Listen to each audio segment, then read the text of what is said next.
Streaming from Oklahoma's own digital studio, this is Beyond the Forecast. All right, everybody. Well, you know what today is? Beyond the Forecast, number 6.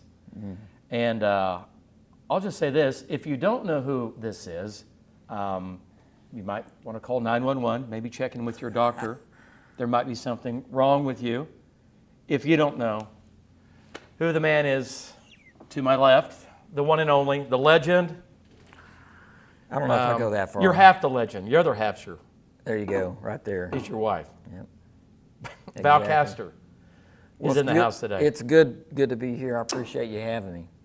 You and I really, when I look back, we've been together doing the same job and the same thing for over 30 years in the same state. You and I began chasing late 80s, early 90s. And we saw many of the same storms. You and I would cross paths, you and Amy, I don't know, I don't know how many times. And now I chase from the wall. I'm jealous, I'm envious, and you're still in the field. So, you know, myself and some of our other trackers at Channel 9, we have a bet going on right now. Okay. I like On it. when David Payne is going to throw off the suit, throw off the microphone, and just run out the door and get in his truck and say, I got to be out there chasing this tornado. I know. So it hasn't happened yet, which kind of surprises me a little bit. Well, you and I have talked about this. I think what I would like to do is that we get a group of us, obviously you and Amy, and when it's not going to be in our viewing area, we go to like Western Kansas, and we just, and we'll make it into a story that the viewers can see, but I think you and I get back in the field together and just go at it. I would love to, you experience it every spring, and I haven't experienced it. I've seen a couple of weak little tiny things, but I haven't really full throttle since 2013. So. Well, that would be a blast. It would be. It would be a lot of fun. an absolute blast, but I'm going to be the one driving. Nope. How about this? How about you drive us there? Okay. Oh, I see where this is going right now. We get there. No, that'd be fine. Or, I think we'll have enough people with us. We probably have to take 2 cars, or 2 or 3 vehicles. Yeah. It'll be a. It would be a blast. The be fun. only problem that I see with that, David, is let's say that we get out there, and we're 6 hours away from Oklahoma. Then all of a sudden, boom, a supercell develops, out west of Oklahoma City. We're all in trouble. We might as well stay in Western Kansas. Right, and stay up there. And, What happened to the Castors in Payne? I don't know. They're on their last chase. That's right. Yeah, we can't let that happen. But I think that would be a blast. I would love to get back out in the field. And this is what our podcast today is about. It's about May 23rd of 2024. We had 152 tornadoes in 2024 in Oklahoma. I think you and Amy saw 151 of those. I wish. It was a big year. It was the biggest year. Since 1950, we had the most documented tornadoes in Oklahoma since 1950. So for those that are screaming up and down that Tornado Alley's left Oklahoma. Yeah. And by the way, this year we've had over 100. And we averaged 50, 59. And our average continues to climb, by the way. Our average number has gone from 55 to 57, now up to 59 a year. So our numbers are increasing. We're not decreasing. So anyway, that was one of those chases last year that I look back, and that I truly, on the wall, when I was watching your stuff and your and Amy's, I was like, I really miss it. I could feel it, I could smell it from the video, from what you were looking at, because it was so, I think, awe-inspiring to even to you guys, and you guys have seen everything, that there was a couple times where when I would come to you and I could hear you guys were kind of quiet, because it was incredible what you were seeing. I called it the Medusa tornado, the octopus. Yeah. I mean, it put on a show for over an hour, and you saw some incredible stuff. So for those at home, they maybe don't realize, on chase days, you and I start talking, texting and stuff like this, a week before, days before. You and I spoke that morning, and I think it was a pretty easy day overall. right? I mean, do you remember? Yeah, I mean, it started off, and I can't remember if later in the day if they bumped it, but it started off as a slight risk, and it really, I mean, it really didn't look like it was going to be anything special, you know. I mean, it didn't look like a crazy day. Matter of fact, I think they had a higher risk up to the north in Kansas or Nebraska to start the day off. That's why the main wave of energy was coming out. Exactly. Yeah. Yeah, and probably more of the parameters, you know, A little better. you know, up there. But we all know what happened. Yeah, so you know, you look, and I'm, you know, and people may not know this, but on those days, you know, you and I will talk. We'll have a, you know, it's supposed to be a 5-minute conversation. Usually ends up going Right. a little longer about what we think's going to happen. And you and I often ask each other, well, where would you go today? Where, you know, and we've done this a long time, and usually you and I are pretty much on the same spot. And we were that day. I remember saying, hey, you know, and you go, I'm going to get on 40, Yep. and I'm going to go southwest. So, and it really was not a hard chase as far as, man, you know, where are we going to go? Do we go to Woodward, or do we go? So, you know, the setup that day was, you know, the jet stream was overhead. It's, first of all, it's May 23rd. Oh, yeah. Just pencil the date in. We had plenty of moisture. We had the dry line. So all the ingredients are there. We know we're going to have storms. So you guys, you know, get down to I-40, and you get west, and then the storms take off. So just kind of take me through. You came in from the north. I don't think you went to Lawton, did you? Did you go down 40 and then south? No, we went down 40. That's what I thought. Right. Okay, so you guys are on 40 headed south, and storms haven't quite popped yet, but they're thinking about it. We're seeing towers on satellite, and things are popping, but not exploding yet. Yeah, and so, you know, the thing I remember about that day, obviously it was a slight risk, and I think they had a 5% tornado probability out that day. And, you know, like you said, I mean, there was a chance that it could be anywhere in western Oklahoma, but things in my mind, and I know we talked, and was kind of pointing towards southwest.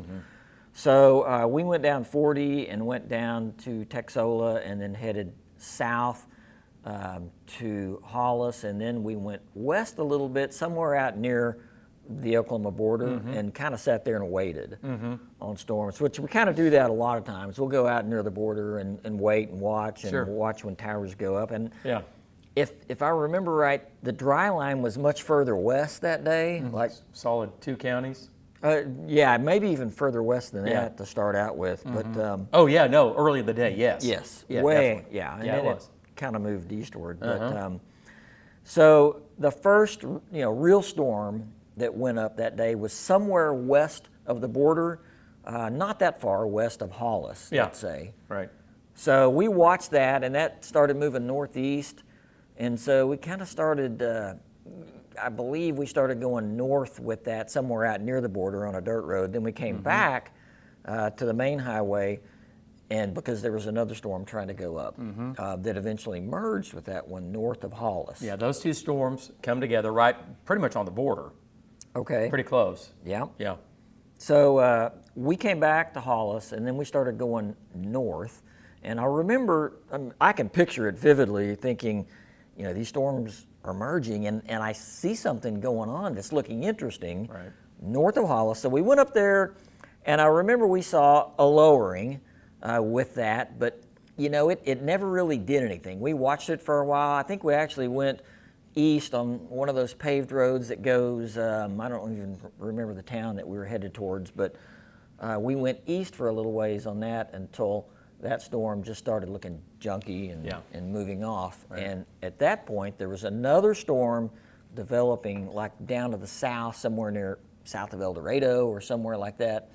I don't know the exact location. Yeah, you're right. But You're that right. one was the one that eventually came up and merged again and then did its thing. Yeah, and you know, you had the one big storm that had merged, and then you had the other storm that came in, like you said, from the south. And man, when that storm came into the south, it went from, okay, this is a big supercell to, you know, we're going to have problems. I mean, and it didn't take long. I mean, it was just within probably after they merged, 15, 20 minutes, and the whole storm took on that whole different shape. Big hook, big screaming eagle. Ah, yeah. It was big. I mean, and that storm had really doubled, almost tripled in size. I mean, they were pretty small at first, but right. you know, I just remember thinking, okay, we have problems now, and that was the only game in town. It was the That only was thing it. around. That was it. Yeah, you know, in the back of my mind, when I remember looking at the map, thinking, okay, it almost looks like that there's a boundary down there, and obviously a boundary is something that we look out for, that we're always on. When we're watching, okay, where's the boundaries at like today? a little front, like separates between a south wind or a southeast wind or an east wind, like a little, almost like a cool front, but it's a wind shift line, higher humidity, lower humidity, and things like that sometimes. And I don't know, I remember there might have been a subtle wind shift along that line, and I think the more the heating kept going on, it became more of a heating differential boundary right there. But I don't know how that boundary got started, really. I don't know if it was left over from the day before. I don't know if it was something that had formed in Texas to the south. Right. All I know is there was something there, and it really had to be paid attention to. Yeah. You know, the model, and we use high-res forecasting models, and, you know, they give us, we look at an hour, we'd look at 3 or 4, 5, 6 hours, 10 days, whatever. They didn't really handle that boundary. So, you know, people think, and people see what we do, and it's difficult because the models aren't always right. If they were, we wouldn't be working. This would be very easy. But, you know, that day, with that, like you said, with that boundary, I think that was, without the boundary, I don't know what that storm does. It probably produces, but certainly nothing like what you and Amy and the rest of, you know, the other trackers were able to pick up on down there. So after they merged, I remember, I mean, you were probably, what, a mile to the east of it looking back, and you, and what was funny, you can see the bowl, I can see it in your shot. I think we might have been continuous at this point. We were thinking about it. So. And then you were like, you know, you went from, you know, on a scale of 1 to 10 Castor meter, you're probably like a 2, and then suddenly you went to a 7 or 8. And when you hit that, I mean, I had the same, I'm the same way. You hit that mode, and it's that we're going. And I could tell you were like, yeah, you know, you get higher and you get louder. And I was like, I looked at your shot and I could see the tags, and then it was all over with. And, you know, that thing, it was incredible. And remember, this is another thing too, is it was moving northeast at like 20. Now it's moving east at like 5, well, 10. I almost think it's stationary. I think it probably anchored just for a bit. Yeah. You know, before it kind of started moving east southeast at that point. But yeah, I mean, when we were stopped, we were looking west, and there was a bunch of other chasers around at that point. Sure.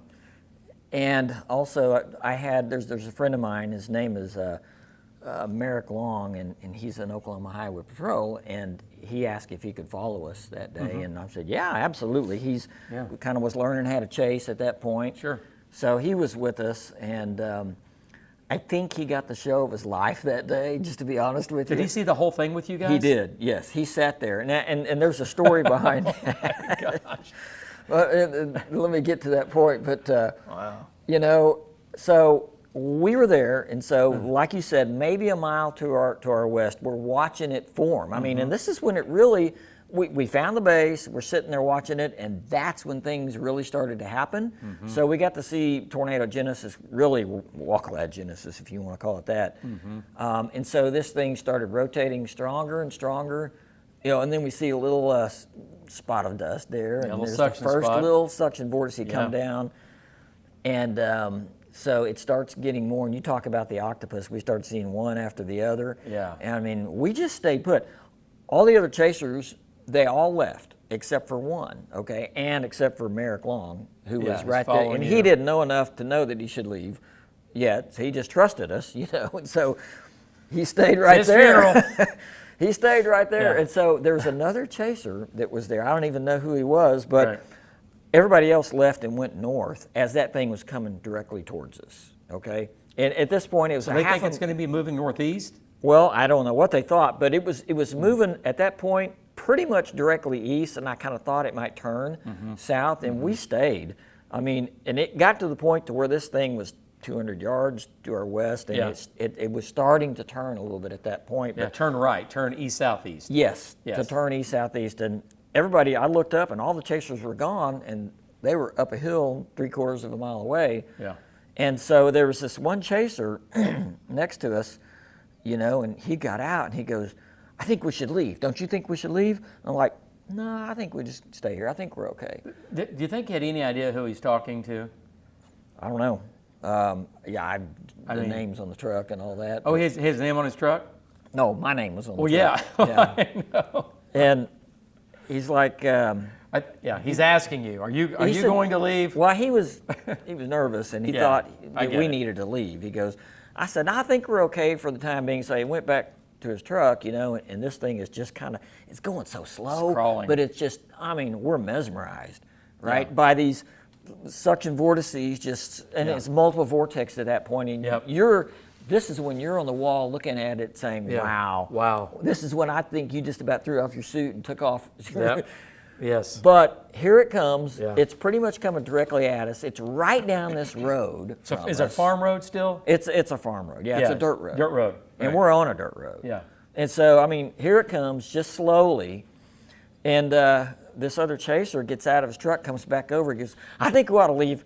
I think we ought to leave. We need to get out of here. It's coming at us. And I said, I'm not keeping you. You go ahead and leave if you want to, but I'm going to stay here for a bit. So he kind of left, but then he kind of stopped and then turned around and came back after that. You know, they could have been your guardian angel It could have been trying to talk some sense saying, into me hey, or something. maybe you should leave. You're like, no, I got this. Yeah, but Merrick Long stayed right there the whole time. And like I said, He's not your guardian angel. he didn't. It was the guy trying to get you to leave. Okay. He thought I knew what I was doing. So. Well, you do know what you're doing.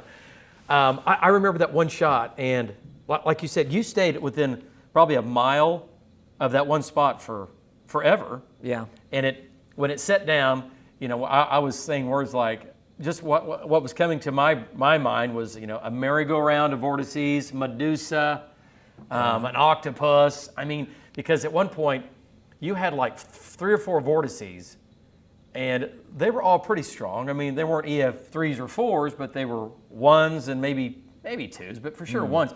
But they were like, you know, and they were whipping across each other. And then the second they would go across, you would get 2 or 3 more to fill in, and then it was just this. Yeah. And it just kept doing that over and over. And you and I, and you know, you guys have done this forever. You know that often we'll get that before we get, you know, A bigger one. A bigger one. That's right? exactly That's right. always the precursor, not always, to something that's. But the size of the circulation, you know, the size, when you get multiple vortices like that, Yeah. you know, going around and it just continues to get a little bit stronger each time, Mm-hmm. you know it's going to be a big tornado. Yeah. When you see that large of a circulation, Yeah. and then you get it's fixing to fill in Yeah. and get big. Man, there was a couple of times where some of those vortices on your video, when it's going across, I mean, they're I call them negatively tilted. I mean, they're coming in on the right and left side of the main cone, right? Because that's the tornado, but Yeah. people don't realize the whole thing is the tornado, but now you're just kind of, you've taken back, it's not morphed into that one big cone with little vortices in it. You can still see the sub-vortices. And so, but there was a couple of times where those vortices are just digging holes in the fields and all that. And I was like, wow. And you're right there. The thing is, you were so close to it, I just kept thinking, okay, what else? And then I remember at that point, I think you ended up going, maybe you had turned south. We went, yeah, It looked well, like it hit maybe the house, you know, it the hit house. the house. Yeah, that's our next part of this whole thing. And then when it got on the road, at that point, we started going south. Okay. Yeah. So, so we're like 20 minutes into this, you know, multiple vortex of just total chaos, you know, scarring the earth. Now, here's the good thing about it. You're in a rural area. Absolutely, yeah. So, you know, at this point, we've had no injuries. I think a couple of barns and maybe something like that had been hit. So, and we're live through all this. Now, let's talk about the house. And I did remember saying, zoom in. Yeah. Zoom in on that. Zoom in on that. You say that a lot, David. I know. Well, because the thing is, I do it because I just want to see. To me, especially when you're like a little bit back and you can zoom in and see, if it's on the ground and stuff like that, because I can't see, what you see in the field and what you and Amy are looking at, it gets watered down a little bit through TV. Right. But when you zoom in, I can see things that I can't see but you can when you're at its normal distance. But that house, you and I think both thought it was a barn at first. Originally. Yeah. So what were you thinking? So step us through that. I mean, that was incredible. By the way, I don't know who the builder is. They did a good job. They did a great job, and we should all have that guy as a builder. All right. So absolutely. So you guys are. How far were you from? In the video, we're showing this. The video is. Yeah, I'm going to say the house was maybe a little less than a half a mile. Half a mile from you? Yeah, maybe southwest. Yes. And maybe somewhere between a quarter to a half a mile. And so, at that point, I mean, we're watching, this multiple vortex thing. We're mesmerized by this tornado, watching it, and then all of a sudden, I see what looks like a structure. We couldn't tell at first. I thought. And we both thought it was a barn at first. And then, the wind starts coming over it from east to west, okay? And now, an east to west wind stayed on that thing for a long time. So I think it was in the inflow initially, and then the tornado came over it. And then after the tornado passed, obviously the wind switched around the other way. But when we saw it, we started seeing dirt or something coming off of the house. Okay, I don't know if it was shingles or maybe dirt around the driveway of the house or whatever, but it was just a stream of dirt, flowing from east to west or from left to right. And at that point, I kind of saw what looked like a chimney there. I remember you saying that. And so then I thought, that's probably a house. I'm like, oh my goodness, what is it going to stand? Is it going to get knocked down? But thankfully, I mean, there was some damage to the house, but it didn't get totaled. No, but there's one point in there where, and also I think there might have been, I don't know what the wind speeds were. I don't know if it was strong enough but being underneath the cone like that, I kept thinking not only was there dust in there, but there might have been, condensate. Oh yeah. Oh yeah. Coming off the house. Into the, I mean, he's in the tornado. Yes. He's not just, so there might have been some condensate mixed in with everything else, a little water vapor. That's what it was. That's got to be what, part of that had to be condensate because it was, you didn't see it before the house, but you saw it, from the house downwind, almost like the wing of an airplane. Yeah, right. So, the tornado moves off the house, and we go back the next day. We find out that there was a guy in the house. Yeah. And I guess he had it was a 2-story home, and he had, which is the exact opposite of what you want to do, but he had gone to the second story or the second floor and was seeking shelter up top. Was the story that, did you? Here's the story. Okay. Tell me the story. So Merrick Long, my OHP friend, he was right next to us. And so at that point, his duty kicks into gear. When he saw the house and when the tornado had cleared the road, he races off down to the south and goes to the house to check on people. Okay. To see if they're okay, because that's what he does. That's what he is. He does a great job at it. Right. So he took off, and I talked to him a little bit later in the day, and I said, hey, what happened there with that? And so he went up to the door of the house. The door of the house there was a little bit of damage, windows broken, stuff like that, but the door was kind of open, right? So he knocks on the door, and nobody answers, so he pushes the door open and walks in and starts yelling, hey, is anybody here? Is everybody okay? And he said about that time, this man comes walking down the stairs and looks at him and says, was that a tornado? So he was asleep upstairs, we think. For 10 minutes, he was it like 5? Well, I probably woke him up, Was it like 5 minutes or 10? I would say that. Solid 5. We think it might have been 5, and he was probably in the strong winds for that long, but the intense stuff probably a couple minutes, which seems like an eternity, That's a long time. It's a long time. So you're taking a late afternoon, May 23rd nap, and you have a multiple vortex, octopus, Medusa, move over your house. He's lucky. So I don't know if he was sleeping or not, but I do know he came walking down from the upstairs, and was, and he needs to thank his builder, is what he needs to do. Yeah, we understand he bought a lottery ticket later that day.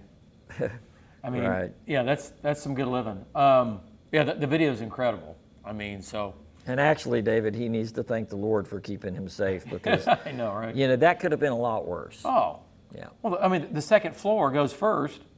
I mean, how many homes do you see that because winds increase with height in a tornado, they're not as, second floor is not, as built as well, I don't care who you are, to the first floor. The walls are, it's not foundation and all that. But yeah, the fact that. The roof will go, and then the walls will start going in the second Right. floor, and it's gone It's after gone. that. But that roof, it all stayed. Yeah.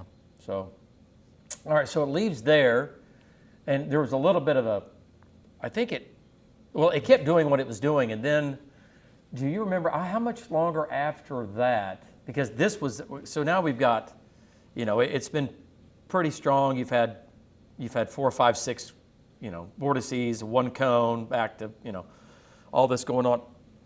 And then there was the satellite tornado that I know Tom had in his video. But you guys were closer down on the tornado, but he was back to the northwest. And that satellite tornado went up, by the way, it was anticyclonic. Oh, and okay. we remember looking at it on radar. But Tom had a little tiny needle hanging out, and it had debris, and he was northwest. He was a little ways Yeah, northwest. he was, yeah.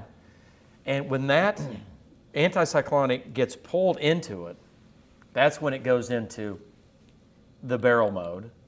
Okay. And it left the multiple vortex, still the multiple vortex. You just can't obviously see all the little vortices inside, but that's when it went into this. It looked about like that. Yeah, yeah.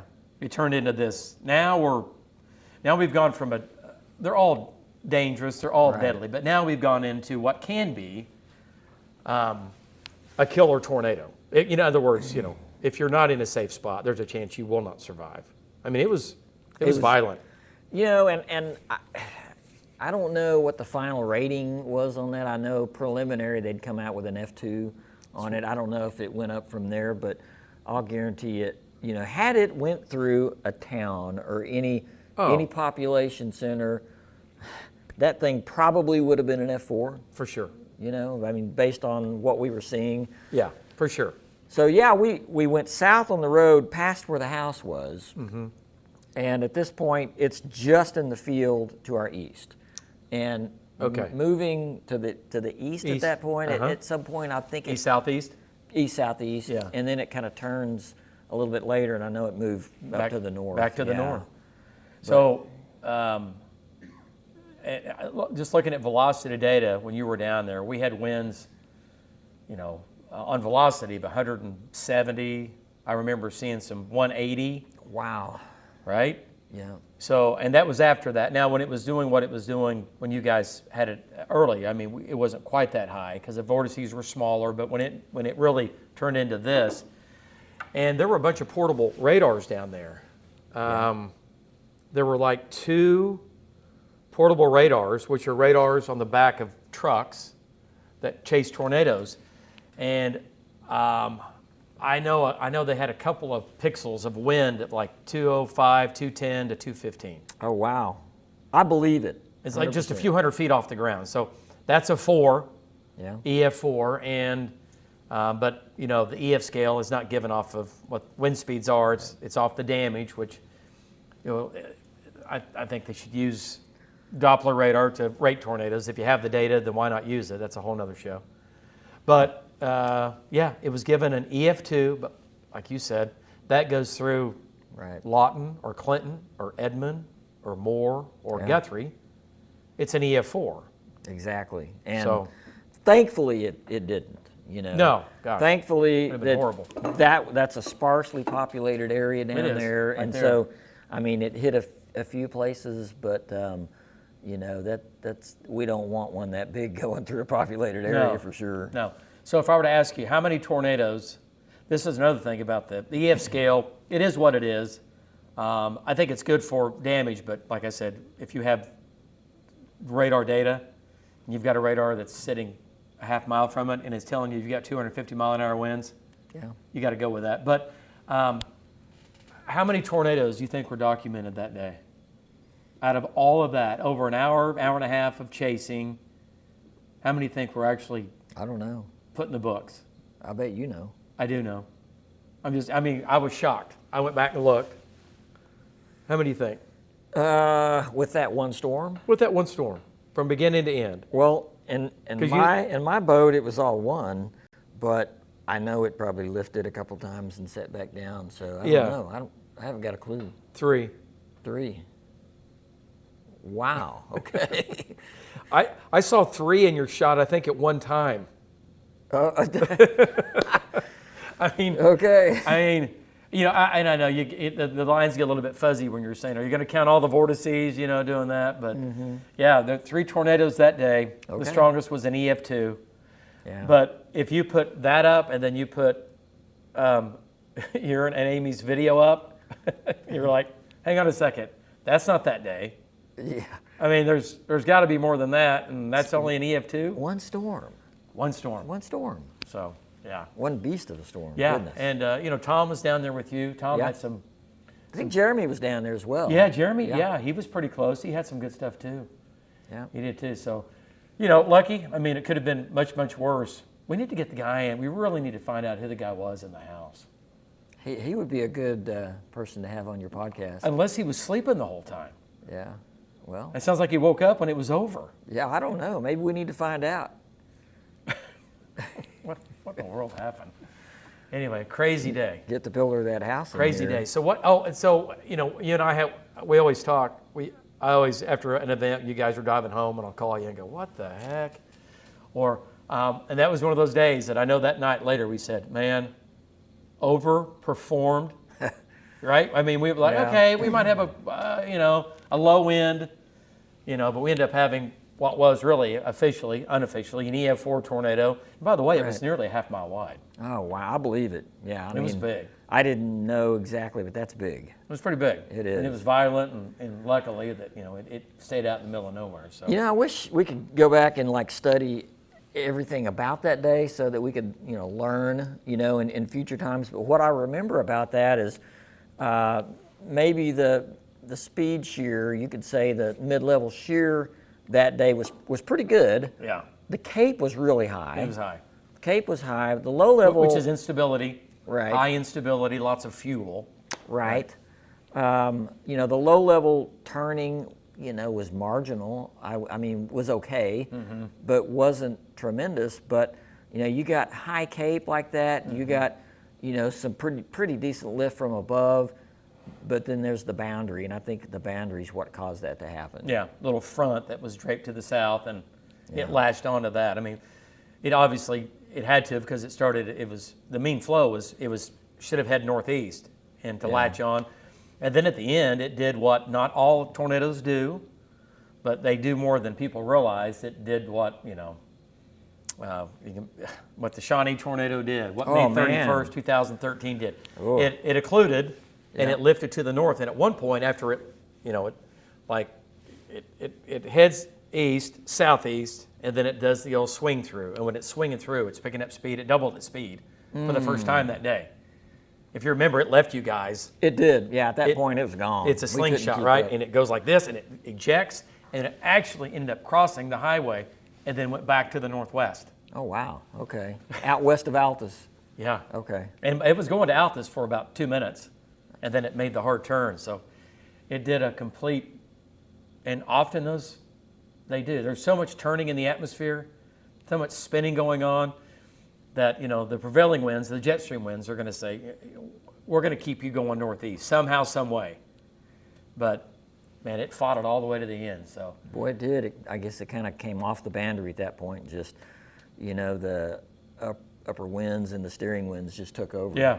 Yeah. Yeah. So what a day. Yeah. Well, hey, it's been great. We've got so much video. We'll add to all this. We'll put all this together and show just the pictures from that day. You guys did a phenomenal job, as always. I mean, I say this all the time. There's a list of what I consider top 10 chasers in the country, and you and Amy, you're right there. Oh, thank you. That means a lot. Coming you from guys are at the top, and so you guys are out in the middle of it all the time. A lot of people aren't, and so you guys are.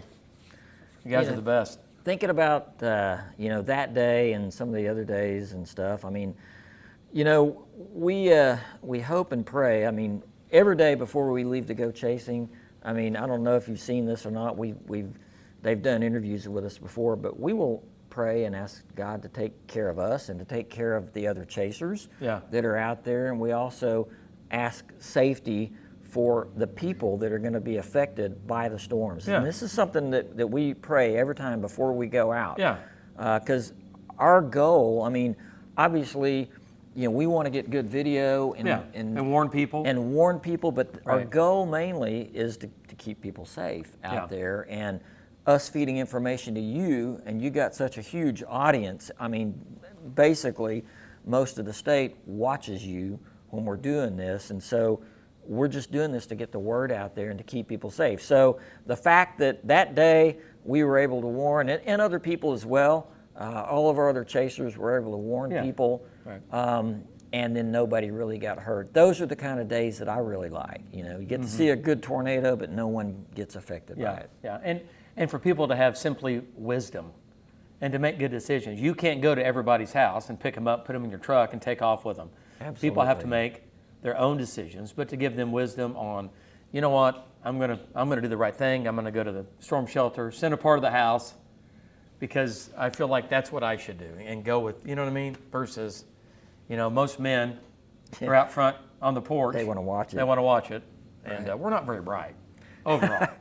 Men, we make bad decisions, and it's usually the wife and the kids are in the storm shelter, and they're doing what they're supposed to, and it's most men out front going, hey, we're protecting you. I got it. No, you don't got it. Yeah. So anyway, what a day. Well, we've got many more to come. We have so many other tornadoes to uncover. We might do a greatest hits of something. I don't know. Your best chase, your worst chase, times that you and I crossed over in the field. Oh, that would be something right there. I wish I could remember all those times. I know we crossed over on May 3rd. We did. Yeah, and there. Several times. Yeah. I'm in your video and you're in mine. Right, and I was out of video. I was out of tape. I remember asking you. You did. Do you have a tape? I'm out. Do you have one? I'm out of gas too. I did, and we had different cameras. Absolutely. At the time. Because I asked, the guy that I was with, Dillard, and I said, hey, do we have what he needs? Because you had high 8 or low 8, medium 8, something, red 8, whatever it was back in those days. And I go, hey, do we have? He goes, no, we had beta, then we had some other. And I go, we don't have it. You were more high tech than we were back then. I don't know. We just had different equipment. We're doing, but that was on 149th. 149th and May is where that was, and that's where the debris blocked the road. Yeah. We had to turn around. Yeah, I'm in your video on that. You're in mine. Yep. A couple times. Anyway, that's a whole other podcast. All right, until next time. Again, this has been a good one. Thank you for coming in. I know it's been early. Appreciate it. Enjoyed it. So Beyond the Forecast, and this will be number 6. So this will drop soon. Looking forward to it. Thanks again. All right. Appreciate it.